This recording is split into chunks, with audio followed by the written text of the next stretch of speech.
right, my name is Shannon Boschy. It's spelled S-H-A-N-N-O-N. Last name is Boschy, B-O-S-C-H-Y. I'm running for Ottawa Public School Trustee in Zone 6, that's Rideau, Vanier, Rockcliffe. All right, Mr. Boschy, why don't we begin with the obvious question. Why did you decide to run, and why did you decide to run in this ward in particular? Well, a year ago this week, almost to the day, myself and two other people exercising our rights to freedom of expression in Canada on a public street were mobbed by 300 activists.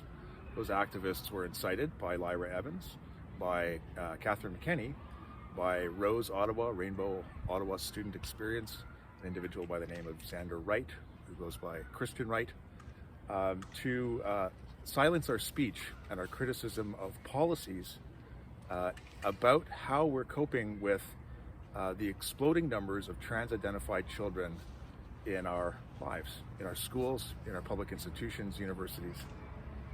And that was part of a journey that I was set on, concerned about my own family's health and the health of my child.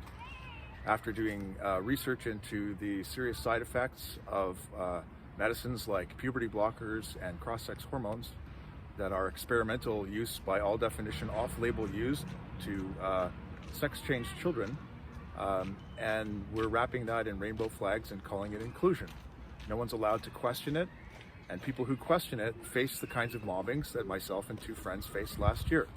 It was one of the most terrifying experiences of my life. And so, if I understand correctly, you don't live in this ward, but you decided to run in this ward. I decided to run against Lyra Evans, who happened to be the trustee in the zone that I live in. And I announced my public intentions early this year. I believe it was February or March on Twitter. And I'm not going to make the association, but Lyra Evans chose to change zones to run in. And I had made the commitment to run against her, and so I am. Now, you kind of mentioned concerns about how sexuality and gender is approached in schools. Talk to me specifically about the school board where you're seeking to be a trustee. What is your concern about how those issues are addressed in the school board? Well, first of all, the policies have been written by activists. No one's allowed to question them. They've been brought in when we talk about sexuality and public health and sex education in schools, and we have debates every 10 years or so, particularly when we change provincial governments. It's a public discussion that everybody participates in. Nobody actually gets everything that they want. That's an important part of the democratic process. However, policies to deal with kids with gender dysphoria and who are identifying as cross-sex or transgender, which is very different from sexuality, okay? Sexuality, or whether we're gay or straight or lesbian, is who we're attracted to and who we love. Gender identity is how we see ourselves internally. Very, very different categories, although we often conflate and confuse them. So we've had zero public discussion about how we deal with trans-identified kids in public schools. And one of the most serious concerns that I have is that we know now, international experts, that social transition of children, that's the changing of names, the changing of dress, and the changing of pronouns, is a very serious and significant psychological intervention. Ottawa Public Schools have a written policy that if they feel that parents will not agree to this, they will conduct this psychological intervention on children in secret and keep it from parents, under the guise that children would be unsafe. So let's take that a bit further. You're seeking public office. You're running for election. Correct. What are the policies that you intend to either implement or repeal should you get elected? Well, right now we have activist-driven policies that cannot be questioned.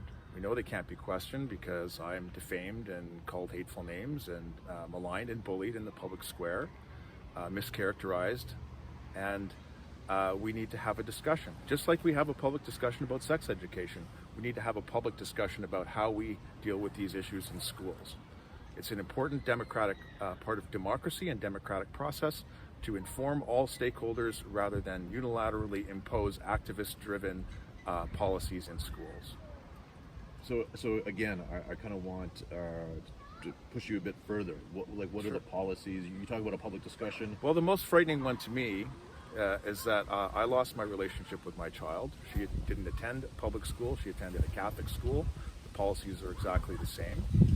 The school, all indicators seem to be that the school and a teacher or teachers intervened to determine that I was an unsafe parent, that I would be critical or concerned about my child's sudden and with no indicators whatsoever, a beautiful girl growing up, never indicating in any way whatsoever that they had masculine tendencies or traits or behaviors or choices, suddenly deciding one day that they're transgender. She came home one day and told me, I can't live here anymore because you're unsafe. This is all of the hallmarks of these written policies. They were instantiated in 2014 in the Ottawa Carleton District School Board. This isn't just happening to me, it's happening to parents all across Ottawa. It's happening to parents all around the world where institutions put these policies in place and alienate children from loving parents. So the policies, and please correct me if I'm wrong, are you suggesting the policies are encouraging students to transition? There's a presupposition that when we start introducing pronouns, that the cosmology of trans activists and gender theorists, that we have an identity that's separate from the body, kind of like a soul. As soon as you introduce pronouns to children in kindergarten or grade 1, this raises internal questions about, can I even know if I'm a boy or a girl? We had a case where a distressed student came home almost 5 years ago to mom here in Ottawa. Public school child was taught basically the social construction theory of gender in grade 1, that we make up our sex and we get to choose whether we're boys or girls. Now, I'm not a psychologist. I have a reasonable vocabulary in psychology, and I consult to some of the leading psychotherapists in the world and medical researchers on this in the world, trying to understand this. We've never had a public discussion. The narratives and the policies have been driven solely by activists, and any questions of trans radical activists result in reputational destruction, smearing, slander, libel, and abuse. So if I understand correctly, like one policy that you would seek to change is that the school would have to inform parents if students Absolutely. desire to change their pronouns? Absolutely. Are there any other policies or any other resources you'd like to reallocate or change? Well, we have to understand what's going on here. We have between a 50 and 250 times prevalence of children with gender dysphoria presenting in the world in the last 12 years, since the dawn of the smartphone, since the dawn of social media. I believe this is a social contagion, like anorexia is socially contagious, bulimia is socially contagious, yawning is socially contagious, fidget spinners. Girls particularly are susceptible to this. We have classrooms in Ottawa, and I've heard from parents and from teachers all across the city where 20% of the kids in the classroom are identifying as transgender or gender non-conforming or non-binary. This is extraordinary because up until 15 years ago, the epidemiological prevalence, right, like the numbers of people in our society who identified with gender dysphoria serious enough to have some sort of intervention was 1 in 10,000. Right, I had a conversation with one of the leading doctors in the world on this, a researcher who researched for decades in Canada. He said it was 1 in 5,000. So let's quibble between 1 in 5,000 and 1 in 10,000. But today we have 20% of kids in classrooms who are identifying for some reason that we don't understand as gender non-conforming, non-binary, or trans. The implications of this are serious and no longer deniable.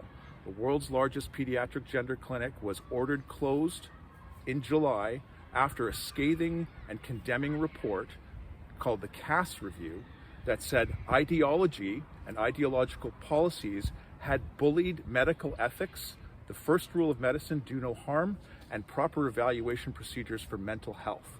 And now the UK is looking at the largest class action lawsuit and medical scandal in the history of Great Britain. We can no longer deny that something very serious is going on, and we can no longer tolerate bullies who name call, intimidate, and smear anyone who's trying to question this. I want to understand your concern. So you mentioned the puberty blockers, you mentioned the transitioning process. Is your concern simply medical, or does it go beyond medical and health concerns? We have layers of destructive policies in our laws, starting with Bill C-16 that was put into place in 2016, Bill C-4 at the federal level, the anti-conversion therapy bill. We have laws that were written and put in place by trans activists. Whether well-intentioned or not, we don't know, but they have had serious unintended consequences and they need to be questioned. It's no longer deniable that this is part of a set of fueling issues. So we've got school policies, we've got medical policies, we've got federal legislative policies that are all feeding into this social contagion. And the result is that we are, so look, at Tavistock, we know this in the UK, 35% of the kids had autism who were medically transitioned, right? Medically transitioned, puberty blockers, cross-sex hormones sterilize children and render them sexually incapable of intimacy in their lives. This is horrifying. We're wrapping this in rainbow flags and we're calling it inclusion. We're doing this at CHEO with even fewer safeguards. CHEO based their policies after the Tavistock practices and something called the Dutch protocols, which are debunked studies that says transitioning, sexually transitioning kids with gender dysphoria is a good idea. There was 70 individuals in that study. It lasted 18 months and one of them died. And now global policy to sex change children is based on that. We're looking in Canada at the biggest medical scandal in Canadian history, and what we're doing to children right now dwarfs the atrocities of the residential schools. But could you be satisfied, say, if the medical practice was such that it was 100% safe? Would that remove your concern, or is your concern beyond the medical approaches to trans care? My concern is the outcome and what's happening to children. That's my concern. But do you sorry, I guess what I want to get to is, like, do you believe do I believe in gender dysphoria? No. Do you believe that somebody can identify as trans? That's gender dysphoria. Sure. Is that of course a valid gender? Of course. And in fact, as part of my trying to understand this, as I said, I've been talking with leading medical and psychological researchers and therapists in the world on this. We consulted with the leading expert in the world on social contagion, Nicholas Christakis from Yale. Very fortunate to have him come and talk with our board of advisors on our research project. And gender dysphoria is absolutely real. It is a severe discomfort with one's own body. And one of my board of directors is a trans man. He's transitioned 15 years ago. He decided living life as a butch lesbian wasn't a full reflection of who he was, and he decided to undertake medical interventions. He formed an organization called Gender Dysphoria Alliance, along with other trans people, trying to sound the warning about how serious these interventions are. His name is Aaron Kimberly. He is a friend and he is a colleague, and he has gender dysphoria, and he'll tell you how uncomfortable it is and how serious it is. These things are not to be taken lightly and with irreverence like we're treating it right now. These are serious conditions, and the exploding numbers raise very important questions about what's fueling this, what's driving it, and how we're dealing with it. Now, you're not the only candidate in the school board election to talk about these issues. What is your relationship with the other candidates who brought these issues forward? Are you part of Well, I've Canada? I've talked with a lot of other candidates running. I know Peter Wallace from Blueprint of Canada. We've had many conversations about our concerns about this. Chanel Fall was one of the 3 people that were mobbed last year, thanks to Ottawa Carleton District School Board, thanks to Lyra Evans, Catherine McKinney, and other activists who want to use their political positions to silence political speech with intimidation and violence. I count Chanel Fall as one of my closest friends. I think she's a tremendous human being. She's a loving and caring teacher who was booted from her job essentially for criticizing activist teachers in the classroom, bringing radical Marxists into the class as if that's an accurate reflection of reality. Teachers shouldn't be doing that, in my opinion, and in hers, and in the opinion of many other people running for school board. We need to depoliticize our classrooms. We need to remove activism and activist teachers from the classrooms. When I grew up, I didn't know if my teachers were married. I didn't know if they were straight or gay. I often didn't know if they had kids. We were in English class, we learned English. We were in math class, we learned math. Leave your personal identity stuff at home and stop bringing it to children. It's creating conflict between children and families. It's the amount of bullying that's going up in the system is well, it's being widely recognized now. The anti-Semitism, the OCDSB is spiking. And politicized teachers and politicized students in the classroom that are sanctioned under anti-bullying are driving it. We are way off course in the education system right now, and we need competent, caring people, thoughtful people who will analyze, independent of political ideology, what's best for the mission of our schools and our kids. I kind of want to get back to, I want to put your approach in kind of a broader context. Some people running in the school board elections, not in Ottawa, but in other parts of Ontario, running on similar policies, similar platform, but for them it's a faith issue. For them it's they put in the context of their faith, or Catholic or Christian. Is your opposition rooted in faith at all, or is your opposition rooted in more secular? No, I would consider myself, I don't know what the right label is. I haven't been to church except for a funeral 3 years ago. Someone close to me. I respect people's rights to believe what they believe. I am hearing from, and I have support from Christian organizations, Muslim organizations. The Muslim community in Ottawa is outraged at the kinds of things that are happening because they feel that they're violating their religious rights and violating the safety and modesty beliefs that they have about their daughters. This is trans policy. So we have a trans gender inclusion policy in the school board that prioritizes trans-identified people's rights over the sex-based rights of girls and over the religious freedom of Muslims in change rooms. The requirement for a male-bodied person in Ottawa to use a female space is their say-so. They decide today, I'm a girl. There's no medical transition, there's no social transition required. It is, I'm a girl, and they can walk into a women's intimate space where girls are in states of undress. And Muslim girls, by their modesty traditions, this is violating to them. And teenage girls certainly don't want male-bodied people coming into their spaces. Prioritizing one group's rights while taking away or compromising the rights of other people is a problem in policy.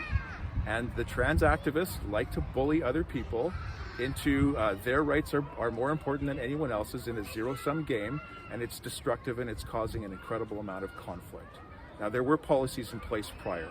If a trans-identified person wanted to use a separate washroom, that's fine. They should have a space. Let's respect that.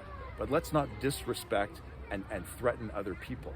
There's a case in Vermont right now, not far from here, a girls' volleyball team with a trans-identified male in high school, and in the changing room, he is ogling the girls. Difference of gender identity and sexual attraction. Most trans-identified males are attracted to female bodies. Okay? So all of a sudden, you've got a heterosexual male-bodied person attracted to females ogling girls in the bathroom, and the response in that case for the school board and the athletics department was to send the 10 girls somewhere else to change and give the trans person the right to change in the women's space. We are taking away women's rights and girls' rights to safety and privacy in the name of trans ideology. And once again, anyone who questions this and points out the obvious discrepancies and hypocrisy of trying to accommodate people's human rights is bullied, slandered, intimidated. People are terrified of this.